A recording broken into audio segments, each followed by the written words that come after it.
நூற்றாண்டு திராவிட கட்சிகளின் ஆட்சிக்கு முடிவு கட்டி தமிழகத்தில் புதிய என்ட்ரி கொடுத்திருக்கிறது விஜயின் தமிழக வெற்றிக் கழகம். 108 இடங்களில் வென்று தனிப்பெரும் கட்சியாகி அதிர வைத்துள்ளது. விஜய் முதல்வராவது உறுதியாகிவிட்டது. சிறிய கட்சிகளின் ஆதரவுடன் அவர் ஆட்சி அமைக்க தீவிரம் காட்டி வருகிறார். இந்த நேரத்தில் தமிழக மக்கள் மறக்கவே கூடாத முக்கிய அம்சங்கள் இருக்கின்றன. அதுதான் தாவிக கொடுத்த வாக்குறுதிகள். வழக்கமாக அறிவிப்புகளை அள்ளிவிடும் திமுக அதிமுகவை விட மாபெரும் சலுகைகளை எல்லாம் வாக்குறுதியாக கொடுத்தார் விஜய். பெண்கள், மாணவர்கள், இளைஞர்கள், விவசாயிகள், நெசவாளர்கள், மீனவர்கள், போலீஸ், அரசு ஊழியர்கள், சிறு குறு தொழில் நடத்துபவர்களை குறிவைத்து அறிவிப்பு மழை பொழிந்தார். இதுவரை தமிழகம் பார்க்காத தலைசிறந்த ஆட்சியை இந்த விஜய் தருவான் என்ற தீர்க்கமான உத்தரவாதம் அளித்தார். விஜய் சொன்ன வாக்குறுதியை எல்லாம் நிறைவேற்ற தமிழக அரசு தாக்கல் செய்யும் பட்ஜெட்டை விட பல மடங்கு கூடுதல் நிதி வேண்டும் என்றெல்லாம் பல வல்லுநர்கள் கணக்கிட்டு சொன்னார்கள். விஜய் வந்தால்தானே அந்த பிரச்சனையெல்லாம், ஆட்சிக்கு வர முடியாது என்று அவருக்கு தெரியும். எனவேதான் சகட்டு மேனிக்கு தேர்தல் வாக்குறுதிகளை 94 பக்கங்களுக்கு அளந்துவிட்டு இருக்கிறார் என்று திமுக, அதிமுக, நாம் தமிழர் கட்சி நிர்வாகிகள் கேலி பேசினர். ஆனால் உண்மையில் விஜய் இப்போது வந்துவிட்டார். விஜய்க்கு இருக்கும் பல சவால்களில் மிகப்பெரிய சவால் பேய்மழை போல் அவர் பொழிந்த 94 பக்க சலுகை மழைதான். அவற்றை எப்படி நிறைவேற்றப் போகிறார் என்பதுதான் $1,000,000 கேள்வி. விஜயை நம்பி ஓட்டு போட்ட மக்கள் அவர் தந்த வாக்குறுதிகளை எல்லாம் மறந்து போய்விடக்கூடாது அல்லவா? அதனால் அவர் அறிவித்த 94 பக்க வாக்குறுதிகளில் முக்கிய அம்சங்களை மட்டும் பார்க்கலாம். பெண்கள், குழந்தைகள் நலன்.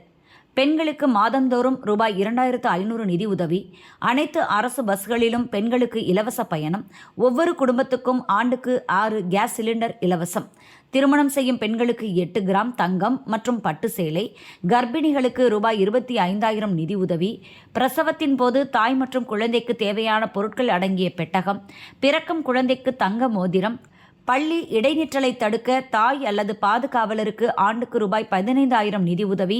மகளிர் சுய உதவி குழுக்களுக்கு ரூபாய் 5 லட்சம் வரை கடன் உதவி. பெண்கள் பாதுகாப்பை உறுதி செய்ய 500 சிறப்பு காவல் டீம் அமைக்கப்படும். பெண்களுக்கு எதிரான குற்றங்களை விசாரிக்க விரைவு நீதிமன்றங்கள் நிறுவப்படும். சுகாதாரம். அனைத்து குடும்பங்களுக்கும் ரூபாய் 25 லட்சம் மருத்துவ காப்பீடு. 5 மல்டி ஸ்பெஷாலிட்டி மருத்துவமனை அமைக்கப்படும். 2000 டெலி கன்சல்டிங் கிளினிக் துவங்கப்படும். ஆரம்ப சுகாதார நிலையம் 24 மணி நேரமும் செயல்படும். மனநலன் தொடர்பான சேவைக்கு ஆண்டுக்கு சிறப்பு நிதியாக ரூபாய் 500 கோடி ஒதுக்கப்படும். ரேஷன் கடைகள் மூலம் பெண்களுக்கு இலவசமாக நாப்கின் வழங்கப்படும். இளைஞர் நலன். கல்வி வாக்குறுதி. உயர்கல்வியில் அரசு பள்ளி மாணவர்களுக்கான இடஒதுக்கீடு 7.5 10% அதிகரிக்கப்படும். இளங்கலை மற்றும் PhD படிப்பு வரை ஜாமீனின்றி மாணவர்களுக்கு ரூபாய் 20 லட்சம் வரை கடன். டிப்ளமோ படித்து வேலை கிடைக்காதவர்களுக்கு மாதம் ரூபாய் 2,500 நிதி உதவி. வேலையில்லாத பட்டதாரிகளுக்கு மாதம் ரூபாய் 4,000 நிதி உதவி. இளைஞர்கள் தொழில் துவங்க ஜாமீனின்றி ரூபாய் 20 லட்சம் வரை கடன் உதவி. போலீஸ், அரசு ஊழியர் நலன். போலீஸ் அடிப்படை ஊதியம் 18,200 முதல் 25,000 ரூபாயாக உயர்த்தப்படும். மன அழுத்தம் நிறைய உள்ள பணிகளில் ஈடுபடும் போலீசாருக்கு மாதம் கூடுதலாக ரூபாய் 1,000. பெண்களுக்கு மரபு அடிப்படையில் ஒதுக்கப்படும் வேலை இனி இருக்காது. 5 ஆண்டுகளுக்கு மேல் வேலை பார்க்கும் தற்காலிக ஊழியர்கள் பணி நிரந்தரம் செய்யப்படுவர். விவசாயி, மீனவர்கள் நலன். 1 குவிண்டால் நெல்லுக்கு ரூபாய் 3,500, 1 டன் கரும்புக்கு ரூபாய் 4,500 என்ற குறைந்தபட்ச விலை உத்தரவாதம். விவசாய தொழிலாளர் குடும்பங்களுக்கு ரூபாய் 10,000 முதலீட்டு உரிமை அட்டை. வேளாண் பயிர்களுக்கு 100% காப்பீடு. 5 ஏக்கர் வரை வைத்திருக்கும் விவசாயிகள் கூட்டுறவு பயிர்க்கடன் தள்ளுபடி. 5 ஏக்கருக்கு மேல் வைத்திருப்பவர்களுக்கு 50% கடன் தள்ளுபடி.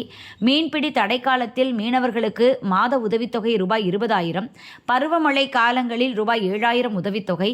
பதிவு செய்த மீனவர்களுக்கு ரூபாய் 25 லட்சம் விபத்து காப்பீடு. சிறு குறு நிறுவனங்கள். சிறு குறு நிறுவனங்களை மீட்க ரூபாய் 15,000 கோடியில் கடன் உத்தரவாத நிதி உருவாக்கப்படும்.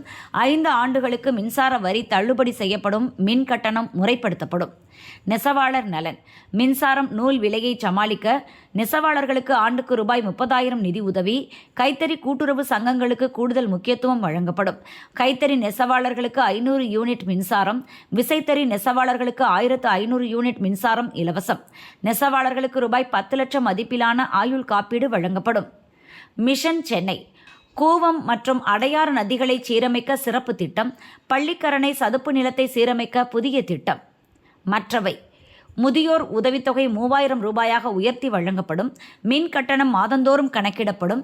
அனைத்து அரசு விரைவு பஸ்களும் மின்சார பஸ்களாக மாற்றப்படும். வீட்டு கூரையில் சோலார் மின்தகடு நிறுவ ரூபாய் 1 லட்சம் வரை மானியம். சாதிவாரி கணக்கெடுப்பு நடத்தப்படும். 100% வெளிப்படையான ஆட்சி நிர்வாகம்.